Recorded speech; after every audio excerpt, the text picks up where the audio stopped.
இனத்து இனத்துவ கற்கைகளுக்கான சர்வதேச நிலையம் என்று ஒரு சர்வதேச நிலையம் இலங்கையினுடைய இந்த மனித புதைகுழிகள் குறித்து ஆய்வுகளை செய்திருக்கிறது.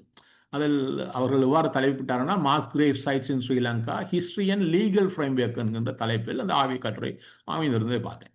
அந்த ஆய்வு கட்டுரையில் என்ன சொல்கிறார்கள் சொன்னால், 1992ஆம் ஆண்டிலிருந்து 2022 30 ஆண்டுகளை குறிப்பிடுகிறார்கள். இந்த 30 ஆண்டுகளில் இலங்கை தீவில் 32 மனித புதைகுழிகள் கண்டறியப்பட்டது என்பதை அவர்கள் அங்கு குறிப்பிடுகிறார்கள். அந்த குறிப்பிட்டு என்ன சொல்கிறார்கள் சொன்னால், இதற்கான ஒரு விசாரணைகள் எங்கோ ஆரம்பித்து விட்டு அவை எதுவும் முழுமையை பெறவில்லை. அதுவும் சிலதான் ஆரம்பித்துவிட்டு முழுமையாக எதுவும் பூர்த்தி அடையவில்லை.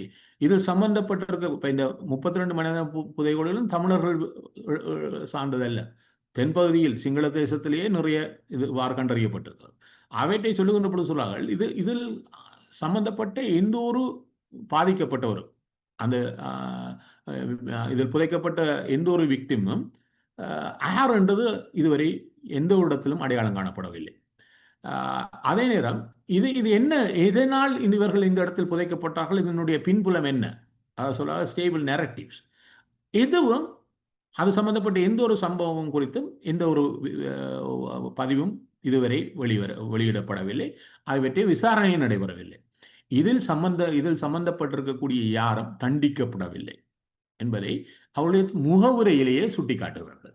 அப்ப இது எங்களுக்கு ஒரு செய்தியை தருகிறது.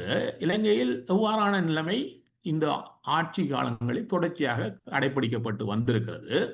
அவ்வாறு இருந்தால் இதில் மாற்றத்தை ஒன்றை உருவாக்கப் போகிறோம் என்றால் இவற்றிலிருந்து கற்றுக்கொண்ட பாடங்களினூடாக நாங்கள் எவ்வாறான மாற்று முயற்சிகளை செய்ய போகிறோம் என்கின்ற ஒரு பொறிமுறைக்கு நாங்கள் வந்தாக வேண்டும். நாங்கள் என்ன செய்கிறோம்னு சொன்னால், எப்பொழுதும் இவர்கள் செய்யவில்லை என்ற ஒரு குற்றச்சாட்டுடனே மற்றவரை குற்றஞ்சாட்டிக் கொண்டே நாங்கள் காலம் கடத்துவதாக ஒரு சமூக கட்டமைப்பாக மாற்ற பலர் எங்களுக்கு முனைகிறார்கள். அது ஒரு வாய்ப்பான கடமை.